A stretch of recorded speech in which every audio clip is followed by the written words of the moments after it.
you know, off to work under these conditions isn't really the end of the world. Little walk around the harbor. No kidding. Not so bad, right? Beats a 1.5 hour drive. It certainly does.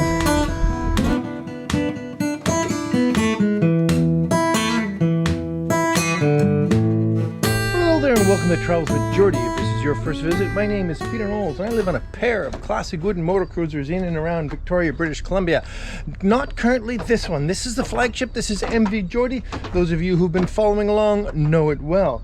But over the course of this winter, I'm going to be mostly using this as a shop to get work done in here. Back to the old days when some of you remember when I would run wood in and out across the table saw to make it long enough. Anyway, now speaking of forecastles, first project for MV Geordie this season is to redo the forecastle. And the reason for that is, as many of you know, all the cabin sides, look at this lovely mess, have to be replaced on the boat. So I don't really want to be getting to too much other interior work within the cabins of the boat, but the forecastle will be largely unaffected by that work.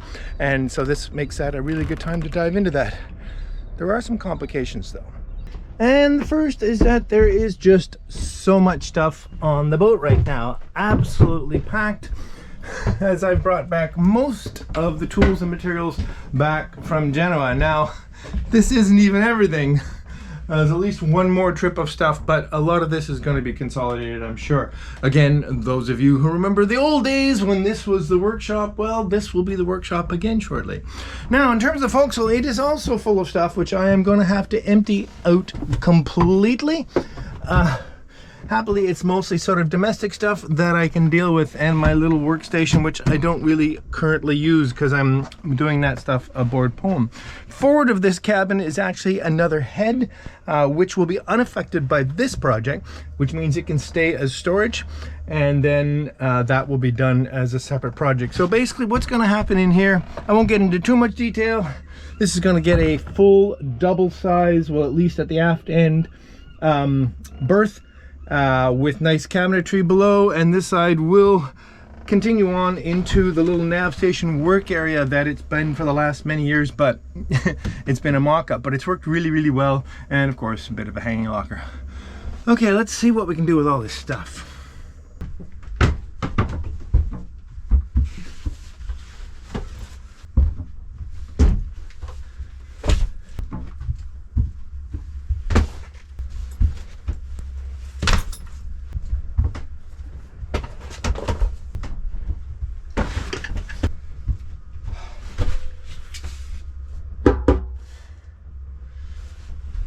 Two guitars, a banjo, a boron, a fiddle, bagpipes, the djembe. It may be time to part with the djembe. Alright, mostly cleared out. What do we have here? Well, we have the upstairs helm, which I decided I might as well have it live indoors over the winter rather than suffer the elements. Now I gotta figure a place to put it indoors. The upstairs helm wheel, which I gotta put somewhere. Geordie came with a spare propeller. It's a 3-blade. There's currently a 4-blade on, and this is significantly less pitch than what's on there. So it's certainly a get-home prop, but I have to figure out how to store it. All sorted under there, all sorted under here largely. My little workstation, including my old desktop monster that came with me from Nova Scotia. So that's all got to come apart, and there is just so much room in here. I pretty much have standing headroom in this forecastle, which is just an amazing thing. So I'm really looking forward to getting this into really nice space.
At this point it gets a bit complicated because I went and installed a lot of the wiring, the high current DC wiring on these panels, so I'm going to leave this as it is for now, and I'll pick it up.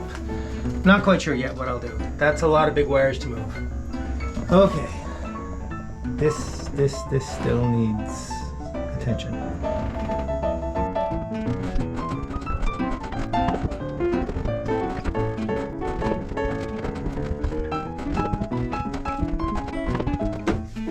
And a new in-box classic Monopoly game, which I bought to play with my daughters many years ago. Girls, I am not opening this until we play it together.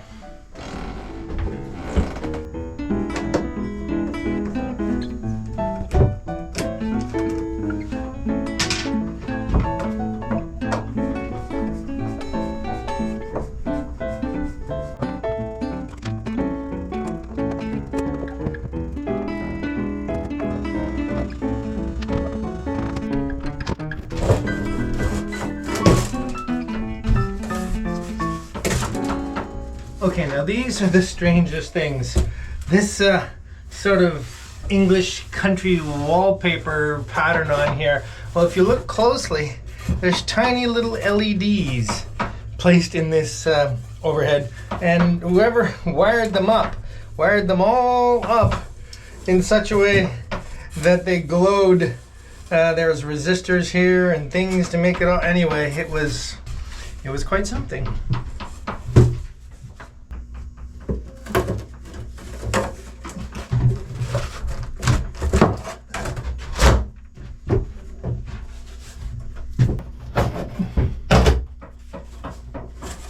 So you can see what was happening here. There was basically thin wood paneling over about a 3/4 inch airspace, over about 3/4 to an inch of blue styrofoam insulation right up against the bottom of the plywood. And that might seem sensible, but it's actually a terrible detail. I hate it because it means that any condensation that ever builds up above this foam is never going to leave. Anything that leaks from above is never going to evaporate. I really believe ventilate over insulate in a wooden boat, and I'll stress that over and over and over and over. Next is to develop a technique to remove these battens without causing any damage to the sides of the beams here. Oh, this should work pretty well. There we go.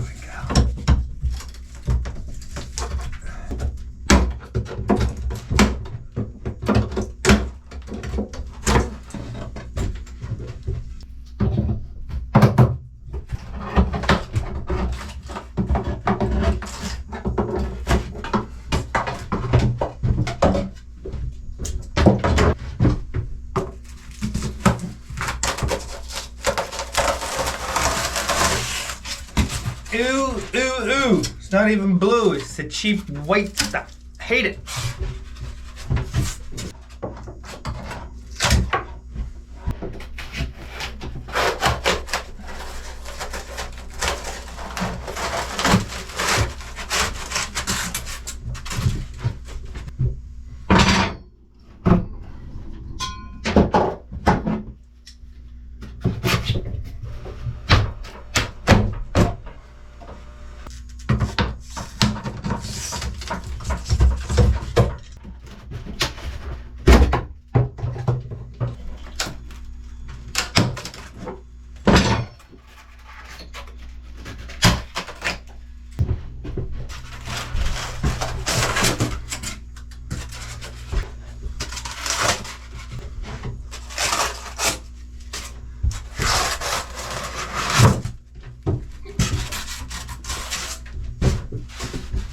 Okay, it just didn't make any sense not to actually do the forward head as well, because I have to look after these overheads in a similar fashion, and I don't want to have to do this great messy work twice.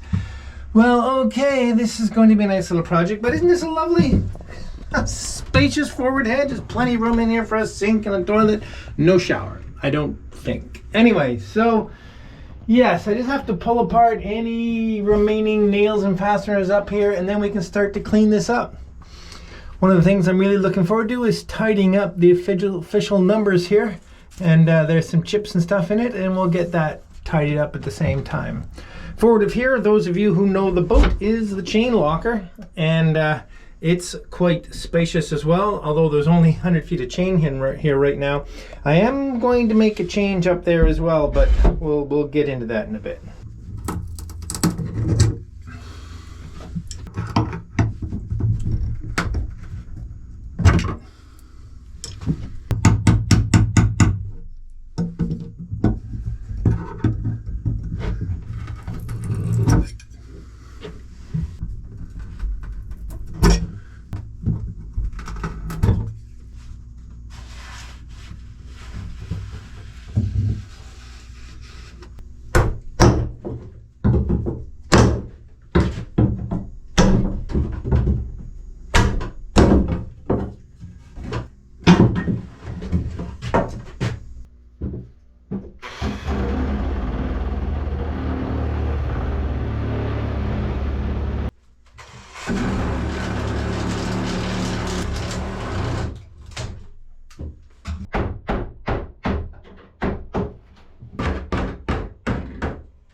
All the trim on the boat actually had been pretty cheap Luan, so there wasn't much sense saving this door frame. That door and frame though, to the chain locker, I believe I'll retain and just restain.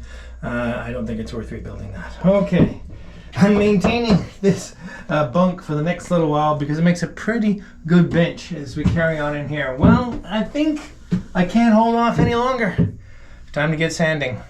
But I would like to take advantage of this moment to thank William Botham for coming aboard as a new patron. Really appreciate it, William. Cheers and welcome to the crew. Okay, time for me to change. Okay, into my grubbies and ready to start sanding. Well, we're gonna start in here. Actually, I might just put the vacuum straight on the overheads here at first. Okay, a couple questions. Why on earth is the water pressure accumulator up here? It just is, yeah, okay. And of course, the solenoids for the windlass are not super elegant, but I am determined not to put them in the chain locker. That is such an awkward place to do anything. So these will move into some sort of cabinet in the forward headed here at some point. But anyway, I'm not going to take it apart now because I think a boat should always be ready to go to sea and anchor. So, okay.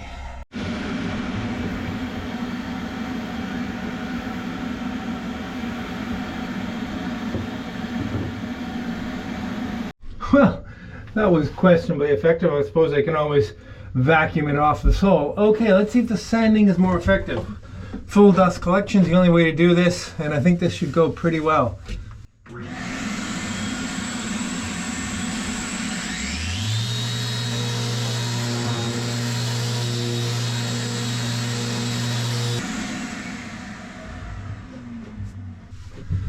Might go find the mask, maybe 95% dust collection.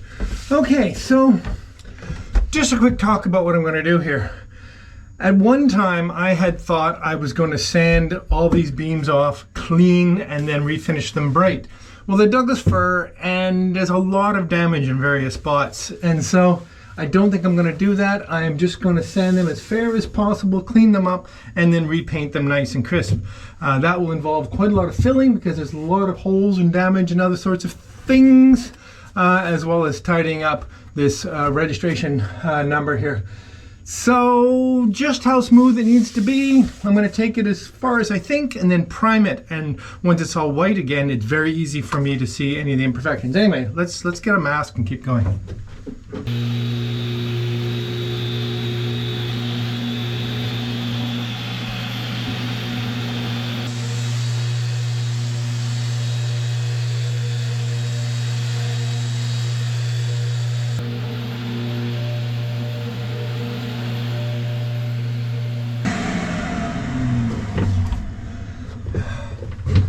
that was a pile of awkward. Anyway, it's coming quite nicely. You're probably seeing a little complication that I've been stressing over for weeks, but we'll get into that in a little bit. Right, yeah. I'm gonna have a go at getting the worst of the junk out of here before I prime it. No sense gluing it in with primer.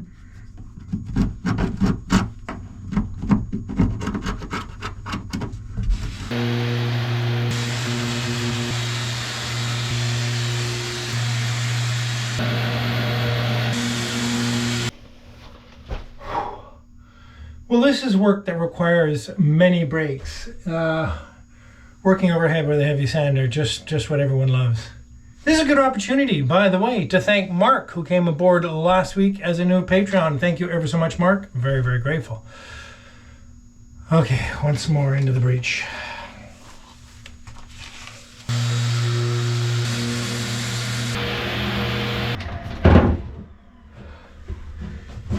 Easily one of the most unpleasant tasks I've done in a long time.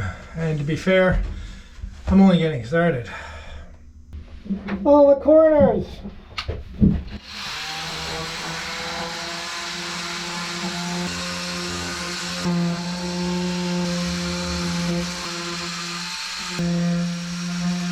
Okay, so I alluded to it, but how am I going to sand this edge? You can see it has a routed detail on it with a little shoulder and a quarter round and a little shoulder. Well, I've got to be able to clean that up somehow. I'm going to have to make a sanding mold. Anyway, let's get on with it.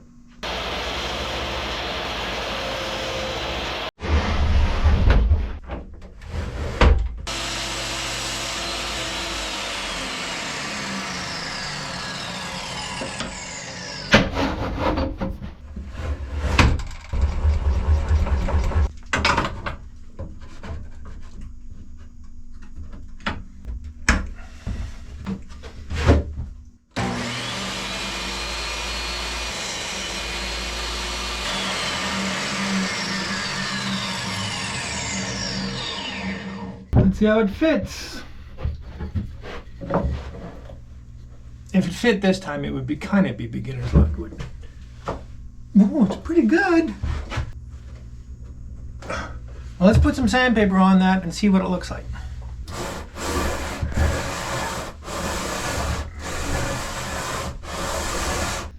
As successful as this little sanding block was, the paint chips so much. This is going to be a massive effort, a massive, massive effort. And I'm already kind of in deep. This requires some pondering. Okay, change of plan. I'm going to revert to my original idea for cleaning these up, and that's to reroute them. So I've just gone and bought this 1/4 inch round over, and this doesn't cut this particular profile, but you can trick it into doing it. And that's achieved by two things. One, to swap out this bearing so that the edge of the cutter blade, we can take advantage of the little shoulder that's up there, and also to pull it out of the router base far enough that this little edge will cut the other edge. Let me show you. Smaller bearing, big bearing.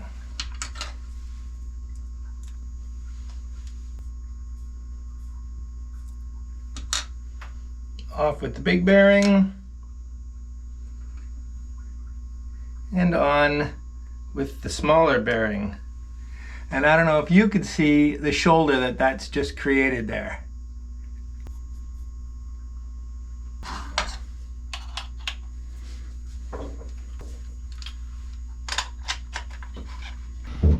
Well, my tests on this piece of spruce looked promising, but when I actually did a little test up here, the radius is not correct and I cannot get it low enough on the bottom little shoulder there, so I need a smaller bearing, which I can't get today, so dang it, I'm held up.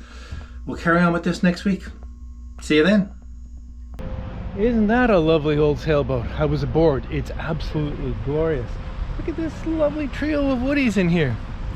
Okay, I have finally decided and absolutely retired the beer of the week. Yes, if you've been following along, you know that I've been through this a few times, but after much consideration, I've decided that the beer of the week is not an asset to the show. So very, very few of you actually watch it, and I believe it's an awkward thing that has come time to retire. Now, doesn't mean we're giving up on making special efforts to thank our patrons and our other supporters, and it doesn't mean we're not going to have giveaways now and then, but we'll also be retiring the standard Word of the Week t-shirt giveaway, at least for now. See you next week.